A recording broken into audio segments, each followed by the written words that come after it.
On était en passe justement de passer le 4e document. Oui, totalement. Alors, juste la petite parenthèse, parce que c'est important de revenir sur tout ça. C'est-à-dire que, effectivement, il faut pouvoir expliquer, d'une façon générale et de façon très simple, la notion d'humanité classique africaine, c'est le fait de créer une herméneutique à notre connaissance. C'est-à-dire qu'il faut pouvoir expliquer à un enfant quel est le sens, quelle est la source, quelle est la réflexion et sur quelle loi scientifique repose telle activité. Que ce soit une danse, que ce soit un air musical, que ce soit une culture, par exemple de peinture, de sculpture, il faut expliquer les choses. La colonisation, c'est une déformation de notre mire, c'est-à-dire la perception que nous avons de notre réalité est déformée par la colonisation. Dans le travail de reconstruction, nous sommes obligés de repartir à l'origine des choses. Et c'est de cela dont nous parlons quand on parle du professeur Cheikh Anta Diop, c'est de cela dont on parle quand on parle de Théophile Obenga et de beaucoup d'autres. C'est-à-dire repartir au moment où la chose est apparue. C'est-à-dire ce qu'on appelle le placenta matriciel de cette chose-là. Quand on va à l'école, on reçoit un enseignement dans le cadre des humanités classiques européennes. Personne ne remet en question tous les poncifs. On ne vous dit pas, mais tout est ramené à la Grèce antique. Vous voyez? Donc c'est quand même extraordinaire. Nous avons ici des personnes d'ascendance indienne qui revendiquent leur humanité classique indienne. Ils ne sont pas dans des démarches de créolité, ils ne sont pas dans des démarches d'antillanité. C'est-à-dire que la démarche, elle est claire, et c'est pour ça que j'apprécie beaucoup le travail qui est fait, notamment par mon très cher Bowman Saïb, c'est ce travail d'humanité classique indienne, exactement comme je fais ce travail d'humanité classique africaine. Mais pourquoi ça ne dérange pas pour les Indiens? Moi, je constate mais ça dérange pour les Africains? Non, moi je constate une chose, c'est que le Chinois peut faire son travail d'humanité classique chinoise en Guadeloupe, tout le monde peut faire, mais dès qu'il s'agit du descendant d'Africain qui fait son travail d'humanité classique, on a l'impression que non seulement il dérange, mais les gens même qui sont d'ascendance africaine sont gênés de voir que la science est du côté des Africains. Effectivement. Donc là, est-ce que c'est l'habitude de toucher les subventions, l'habitude de voir des logos étrangers sur sa fiche de paye? Je ne sais pas. Je dis que la seule chose, c'est qu'un arbre, un baobab ne peut pas pousser avec les racines de cocotier. Donc c'est-à-dire qu'il y a un moment, il faut accepter les racines que nous avons. Et que même si l'histoire a fait qu'on s'est rencontrés, il y a eu un moment, effectivement, une pierre d'achoppement, il n'en demeure pas moins que nos racines ne sont pas issues de la rencontre, mais bien avant. Parce que les gens qui ont été ramenés du continent africain étaient des gens debout, avec des cultes, avec des civilisations, avec des langues, avec des écritures, avec tout ce qu'on nie aujourd'hui et qu'on découvre par la recherche. Donc c'est important. Et la notion de texte sacré, moi je vais vous dire une chose, c'est la chose, j'en parle dans mon livre Cosmogénèse, tome 1, c'est la chose, je dirais, la plus extraordinaire que l'on m'ait cachée quand j'étais enfant. C'est-à-dire qu'on m'a caché que chaque civilisation a un corpus théologique et que les civilisations africaines avaient leur corpus théologique, qui était aussi un corpus initiatique. Donc, explication sur le MVET. Voilà, le MVET. Alors, je dirais que ça, c'est la tradition qu'on retrouve notamment au Gabon. Vous voyez? Le MVET, c'est un texte sacré, mais qui est très, très, très particulier. Vous voyez? C'est vraiment quelque chose de très particulier. Moi, ce que je déplore, c'est le fait de dire à un enfant qu'il n'y a pas de texte sacré africain et de ne même pas lui permettre d'en découvrir un. De quoi on parle, en fait, quand on parle de ça? C'est là où il y a quelque chose de pas clair chez nous. C'est pas clair du tout. Parce qu'on peut parler de tout ce qu'on veut, mais quand on parle de culture générale, on parle d'un gouffre organisé d'ignorance. Vous voyez? Et c'est ça, là. Et il faut combler le gouffre. Et la chose, c'est qu'il faut comprendre. Moi, vous savez, je me suis intéressé au MVET, mais vraiment parce que c'est l'école diopienne qui m'a dit, tu devrais quand même regarder un moment ce texte-là. Et quand j'ai regardé le texte, quand j'ai commencé à m'intéresser à ce texte-là, en fait, c'est quoi? C'est-à-dire Dieu, qui s'appelle Eyo, a créé un espace qui est Mobilang, dans lequel il y a deux peuples qui évoluent. Le peuple d'Ngong, qui a évolué vers la sagesse, et cette sagesse lui a permis tout simplement d'accéder à l'immortalité. Et c'est un peuple qui vit au sud des Mobilang. Le peuple qui vit au nord est extrêmement belliqueux, c'est le peuple d'Oku. Et la particularité de ce peuple, c'est qu'il n'a aucune sagesse, mais il veut voler l'immortalité du peuple d'Ingon. Donc, moi, qu'est-ce que j'ai compris? Je dirais, qu'est-ce que j'ai découvert dans ça? Je pense que Stan Lee, qui a fait les Marvels comics et tous les super-héros, s'était intéressé aux traditions africaines. Parce que les super-héros... C'est quasiment sûr. Oui, c'est clair. Beaucoup de chercheurs américains l'ont dit. Je parle de scientifiques, là je ne parle pas d'historiens. Hein. Beaucoup de scientifiques, comme le professeur Roy Englach que nous avions invité pour le colloque mondial sur les mathématiques africaines, il nous a dit qu'il faudrait que vous alliez voir vos traditions africaines et vous allez comprendre beaucoup de choses dans la modernité de ce qu'on appelle les États-Unis d'Amérique. Parce que c'est chez vous qu'on a pris les éléments de science, mais c'est aussi chez vous qu'on a pris ce qu'on appelle, je dirais, la science-fiction. Et ce sont des afro-descendants qui ont développé de toute façon les révolutions technologiques. Totalement. C'est pour ça que Matrix a été faite par une femme noire et compagnie, que Black Panther a tout cette aura, parce que ces gens, quand ils vont sur le terrain, quand ils s'intéressent aux textes sacrés, ils découvrent des choses extraordinaires.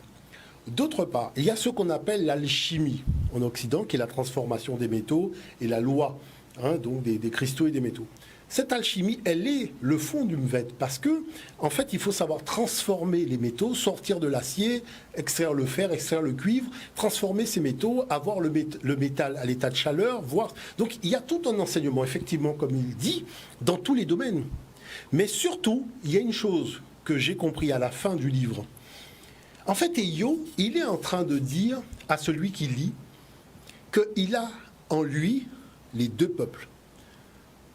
C'est-à-dire, tu as le peuple d'Engon, qui est le fait de vouloir tendre dans ton comportement vers la sagesse, et tu as le peuple d'Oku, c'est-à-dire à l'intérieur de toi, cette énergie qui tend vers le désordre.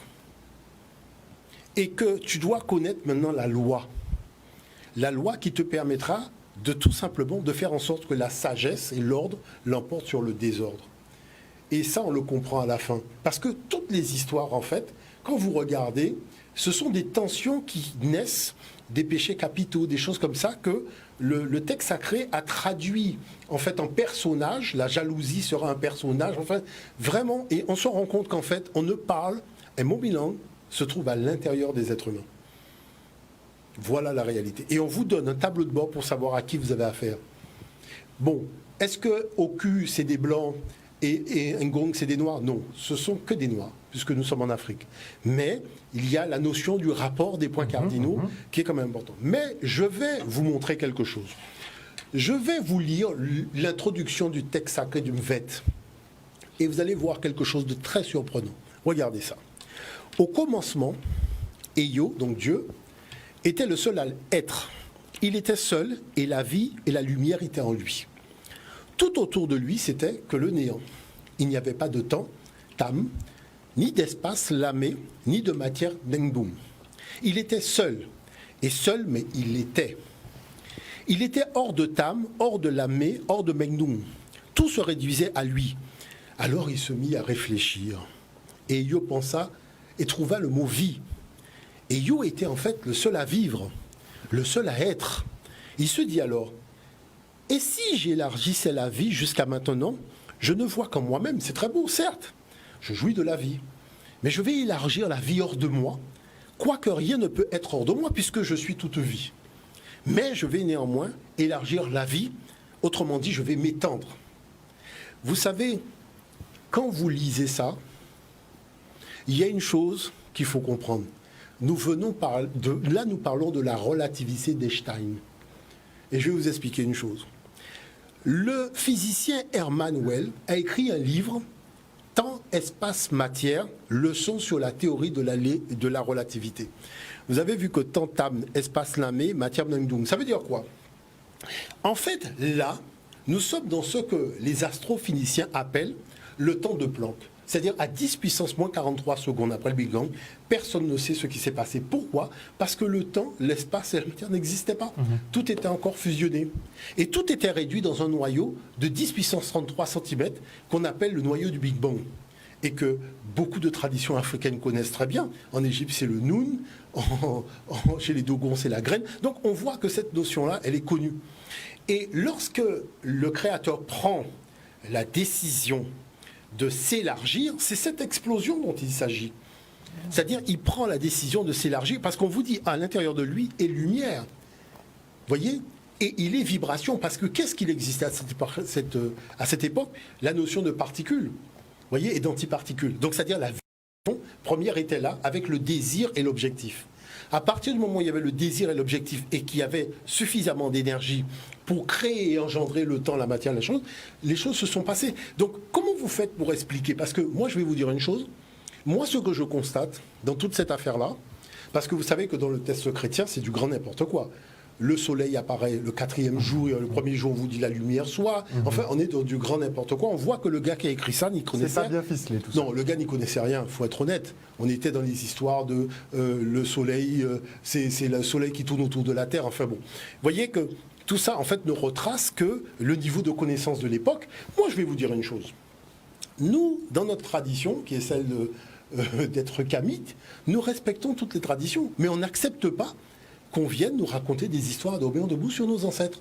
Parce que là, on va sortir les dossiers et on va voir d'où vient le savoir de qui, comment ce savoir s'exprime aujourd'hui dans un grand n'importe quoi, puisqu'on vient nous chercher. Vous voyez, nous, on a toujours eu un grand respect pour tout le monde, mais manifestement, les gens nous racontent des histoires. Donc, c'est pour cette raison que je pense que les textes sacrés africains sont cachés, parce que c'est de la science. Nous sommes dans la physique, dans l'astrophysique et la mécanique quantique. Là, c'est clair. Parce que vous voyez, quand vous avez le temps-tam, l'espace, l'âme et la matière Mnengdung, vous prenez temps, espace, matière, leçon sur la théorie de la relativité générale, vous avez compris que nous sommes dans la relativité générale d'Einstein et compagnie. Donc, qui montre bien que nous sommes dans une connaissance scientifique, des lois beaucoup plus poussées que les histoires d'Homer debout qu'on a dans la Bible. Vous voyez ? Donc ça, c'est important de le souligner. Dans le cadre des débats scientifiques ouverts, on a la possibilité de lui expliquer que ce qu'elle dit est fondamentalement faux. Pourquoi ? Parce que le climat et l'environnement jouent beaucoup sur la façon dont le peuple va se déployer, y compris sur le plan psychologique et idéologique. Donc la possibilité qu'il y ait une chose là qui apparaisse là, alors que ce n'est pas le même climat, ce n'est pas la même culture, celui-là est patriarcal, l'autre est matriarcal, l'un est sédentaire, l'autre est nomade, il faut quand même arrêter. Hein, je veux bien qu'on joue à Gérard Majax, mais même Gérard Majax, il reconnaît que c'est tout son truqué. Donc, à partir de là, c'est vrai que vous voyez la position finalement que ceux qui sont conscients qu'il y a eu plagiat de la tradition africaine, regardez comment ils se justifient, regardez les facéties, ils comprennent, alors que nous avons des textes qui sont identiques à la virgule près. Jean-François Champollion l'a démontré. Vous voyez, donc la chose c'est que nous avons des notions de Dieu unique qui apparaissent dans toutes les traditions africaines, sauf que, vous savez, moi j'ai eu l'occasion de rencontrer des souverains, c'est-à-dire d'aller dans des palais d'un souverain en Afrique. Vous savez que vous ne parlez pas aux souverains. C'est-à-dire, si déjà, dans votre monarchie, le souverain peut être devant vous, mais vous adressez à quelqu'un qui se charge de... Même s'il a compris, hein, mais c'est cette personne-là qui se charge de lui dire, dans une langue que vous ne comprenez pas, ce qui est dit, et le roi répond à cette personne. Et cette personne vous dit, voilà ce que le roi vous dit. Et je peux vous dire que d'ailleurs, ça a été... C'est comme dans les films un peu. Oh, je peux vous dire que ça a été une expérience quand même assez particulière parce que le souverain, il a voulu aussi me tester sur un certain nombre de choses. Donc il m'a posé des questions très complexes. Voyez, et la chose, c'est que je ne peux pas m'avancer. Voilà, il y a une façon d'expliquer ça à lui à travers celui qui va lui dire, voilà, le fondement de sa réponse. Comme ça s'est passé d'ailleurs en Guyane, quand j'ai été dans la forêt en Guyane, voir les Boucheting et compagnie, c'est la même chose. C'est-à-dire que vous avez quelqu'un qui est à côté et qui va dire au roi, voilà la chose. Voyez. Et donc, à partir de ce moment-là, comment voulez-vous concevoir l'idée que l'homme puisse parler avec Dieu ? Est-ce que vous savez que vous ne pouvez même pas parler avec le roi ? Vous comprenez ? Donc, à plus forte raison, l'idée de parler avec Dieu. Et pourquoi ? Parce que c'est sacré. C'est-à-dire, c'est le respect qu'on doit au grand aîné. On ne lui adresse pas la parole. C'est-à-dire, même à ce niveau-là, vous voyez, on voit que, en fait, beaucoup de choses... Moi, il y a une chose fondamentale que j'ai remarquée, c'est que beaucoup de choses s'expliquent dans le fonctionnement de la monarchie qui se retrouve aussi dans la tradition spirituelle. Le roi, par exemple, tient conseil. Quand il faut prendre une décision, il réunit tout son conseil. Yahvé se réunit avec lui-même. Il prend une décision. Il peut même se contredire par rapport à la veille, puisque au sommet, il dit tu ne tueras point, au moins il dit il va tuer les Jabuséens. Donc en fait, on se rend compte que... Donc il faut se prier soi-même alors. Oui, mais c'est-à-dire que dans la tradition africaine, le roi tient conseil pour tout. Et qu'est-ce qu'on voit dans les textes sacrés africains? Le divin tient conseil. Il a créé le conseil des divinités. Avant de prendre une décision, il veut entendre tout le monde. On le voit depuis l'Égypte antique, dans le livre de la vache du ciel. Dans le livre de la vache du ciel, Dieu il dit non, je veux réunir mon conseil de divinité pour avoir le point de vue sur le comportement des hommes.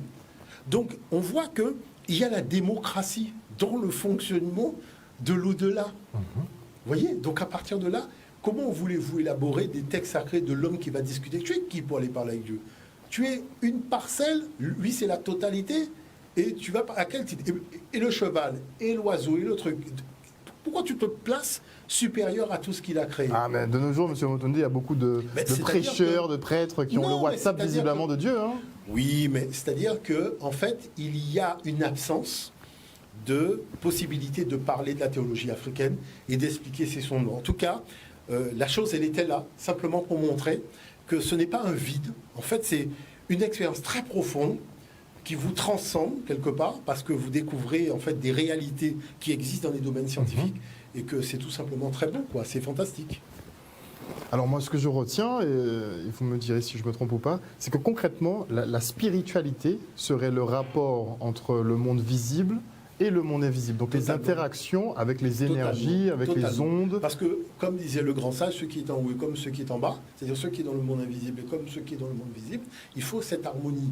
Vous voyez, cette harmonie qui est la nuit, le jour, il n'y a pas de durée du jour, il y a une stabilité. Vous voyez, quand je dis il n'y a pas de... C'est-à-dire que les durées se complètent, c'est 12 heures, 24 heures, vous voyez ce qui est par là. Donc il y a des choses qui Mais se tout passent est explicable en fait, sauf que ça se passe à un niveau que nous ne voyons pas à l'œil. Dans la tradition africaine, il n'y a pas de dogme. Vous voyez, on ne fait pas de 49.3 pour passer quand même. Même si ce qu'on dit est fondamentalement faux, on n'a aucun sens. Il n'y a pas de dogme. La deuxième chose, c'est que tout est expliqué et explicable. Vous voyez, tout est expliqué et explicable. Et si ce n'est pas explicable, l'enjeu de cette explication, c'est qu'on ne veut pas révéler aux gens certaines réalités. Voilà. Merci beaucoup, Nusere Kalala Omotunde, d'être venu ici avec nous ce soir pour parler spiritualité africaine.